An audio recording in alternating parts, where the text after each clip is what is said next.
25 मार्च को देश भर में रंगों और खुशियों का त्योहार होली खेली जाएगी। इस दिन लोग रंग गुलाल खेलते हैं, कई तरीके के पकवान बनाते हैं और अपनों के साथ मिलकर जमकर मस्ती करते हैं। लेकिन आज भी बहुत से लोग ऐसे हैं जिन्हें नहीं पता है कि आखिर हम सब फाल्गुन में ही होली क्यों खेलते हैं। तो आइए आज जानते हैं कि होली मनाने की शुरुआत कैसे हुई और इसके पीछे कौन कौन सी प्रचलित कथाएं हैं। होली की सबसे प्रचलित कथा में से एक भक्त प्रहलाद की कथा है। भक्त प्रहलाद भगवान विष्णु के बहुत बड़े भक्त थे। उनके पिता हिरण्यकश्यप को अपने बेटे की ये भक्ति बिल्कुल पसंद नहीं आती थी। एक बार उन्होंने अपनी बहन होलिका के साथ प्रहलाद को मारने की साजिश रची। दरअसल होलिका को ऐसा वस्त्र वरदान में मिला हुआ था जिसको पहनकर आग में बैठने से उसे आग नहीं जला सकती थी। यही वस्त्र पहनकर होलिका प्रहलाद को लेकर आग में बैठ गई। भगवान विष्णु के आशीर्वाद से प्रहलाद को कुछ नहीं हुआ और होलिका आग में जल गई। बुराई पर अच्छाई की जीत और शक्ति पर भक्ति की विजय के रूप में होली का पर्व मनाया जाता है।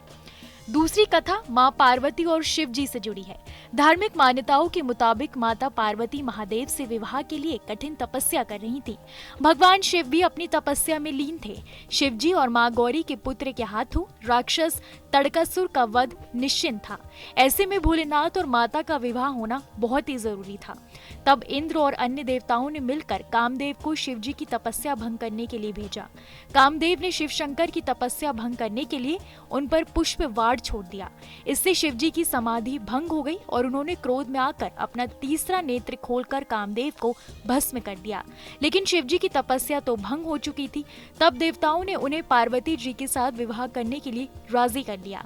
वहीं कामदेव की पत्नी रति ने अपने पति को दोबारा जीवित करने की प्रार्थना की। तब रति को अपने पति के पुनर्जीवन का वरदान मिला। वहीं शिव जी और माता पार्वती की विवाह की खुशी में देवताओं ने इस दिन को उत्सव की तरह मनाया। कहते हैं वो दिन फाल्गुन पूर्णिमा का ही दिन था।